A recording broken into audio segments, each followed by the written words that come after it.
প্ৰস্তুতি প্ৰস্তুতি ইমান সময়লৈকে গা ধুই আছা যে আজি বিজ্ঞান দিৱস জানানে তোমালোকৰ স্কুলত বিজ্ঞান দিৱস অনুষ্ঠিত কৰিব বুলি কৈছিলা যে মা মা I am ready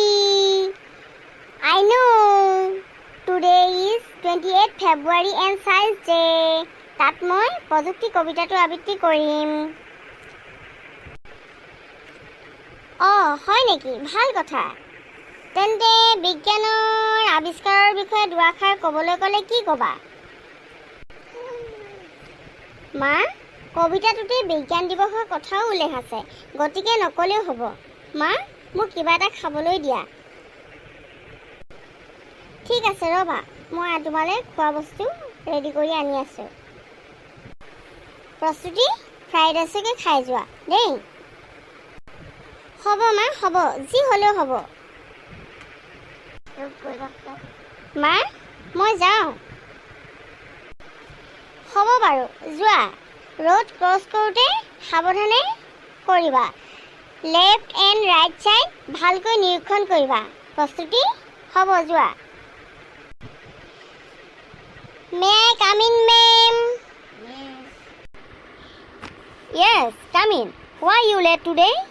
You know, today is 28th February and Science Day.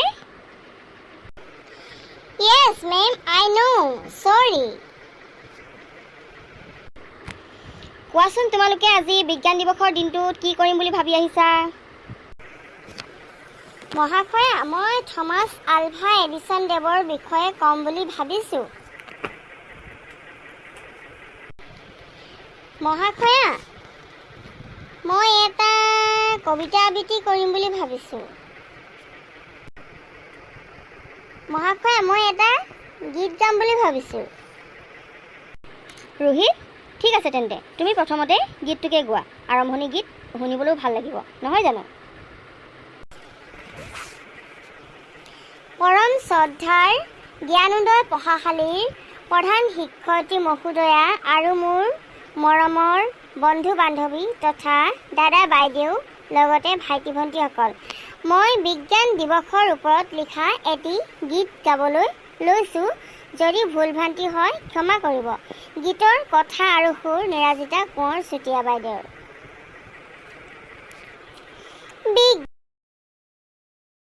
বিজ্ঞান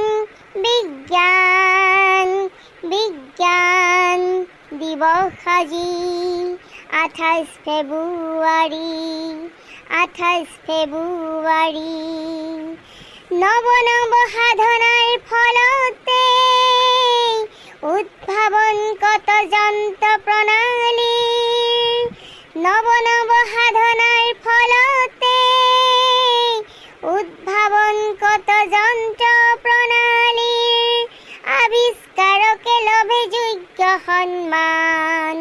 আৱিষ্কাৰকে লভে যোগ্য সন্মান বিজ্ঞান বিজ্ঞান বিজ্ঞান দিৱস আজি 28 ফেব্ৰুৱাৰী কম্পিউটাৰ দূৰবীন থাৰ্মোমিটাৰ উৰণীয়া কেমেৰা বাল মোবাইল ৰেডিঅ' গ্ৰামোফোন ৰেকৰ্ডাৰ উৰাজাহাজ নিউটনৰ বোমা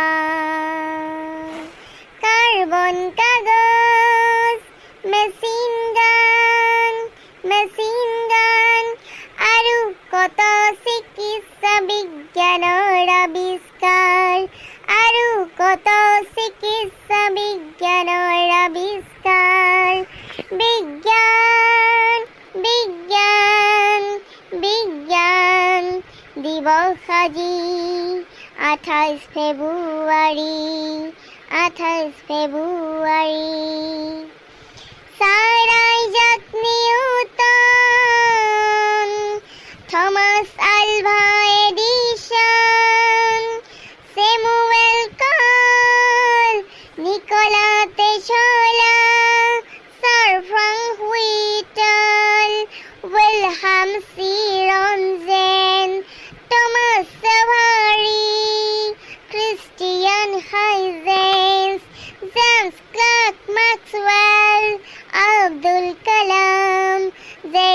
বসু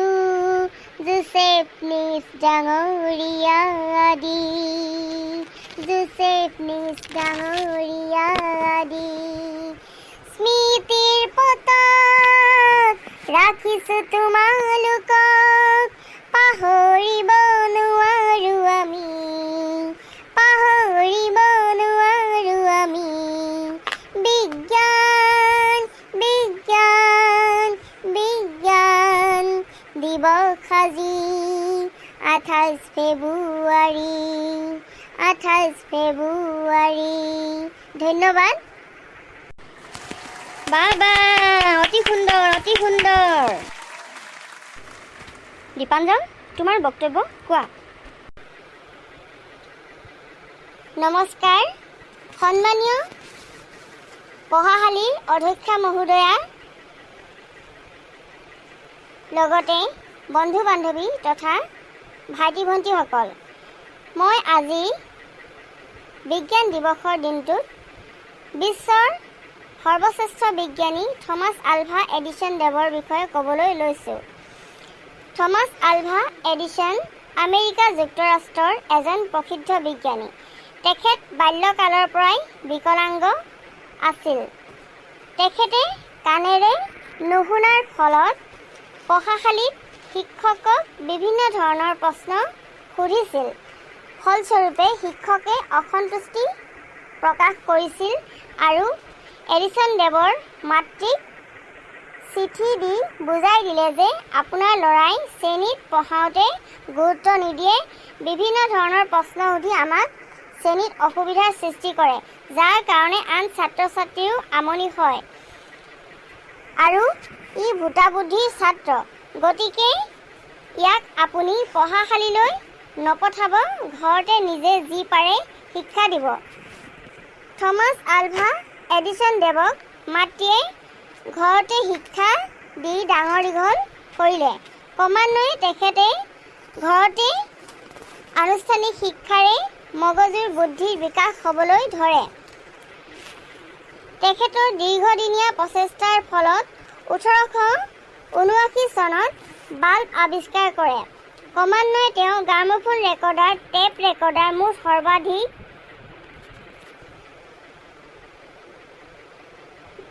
18টা তন্ত্ৰ প্ৰণালী আৱিষ্কাৰ কৰে আৰু বহুতো বিজ্ঞানীৰ ফলতেই আজি 28 ফেব্ৰুৱাৰী দিনটোক বিজ্ঞান দিৱস হিচাপে পালন কৰা হয় ধন্যবাদ সুন্দৰ অতি সুন্দৰ দীপাঞ্জলৰ কাৰণে সকলোৱে এটা হাত চাপৰি বজোৱা এতিয়া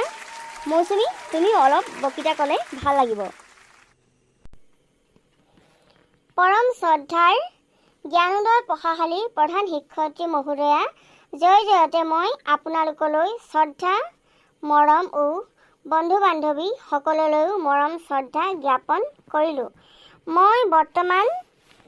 পৃথিৱীত সৰ্বাধিক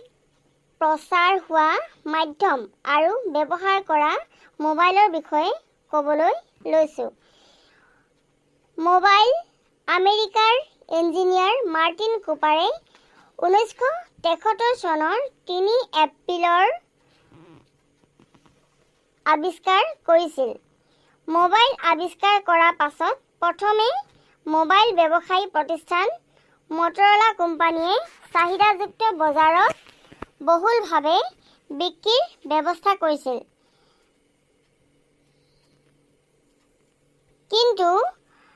নিৰাজিতা কোঁৱৰ বাইদেৱে মোবাইল ফোন এদিনতে আৱিষ্কাৰ হোৱা নাই পূৰ্বৰ লেণ্ড ফোন আৰু ৱায়াৰলেছক আদি ৰূপ বুলি আখ্যা দি আৰু কয় যে মাৰ্টিন কুপাৰদেৱে 3 বছৰ সাধনা আৰু প্ৰেক্টিকেল কৰাৰ পাছত মোবাইল কম্পিউটাৰৰ দৰে কাম কৰিবলৈ আৰম্ভ কৰে কাৰণ কম্পিউটাৰো একেদিনাই আৱিষ্কাৰ হোৱা নাছিল মাৰ্টিন কুপাৰদেৱে যেতিয়া আমেৰিকাৰ মটৰলা নামৰ কোম্পানী এটাত নিয়োজিত হ'ল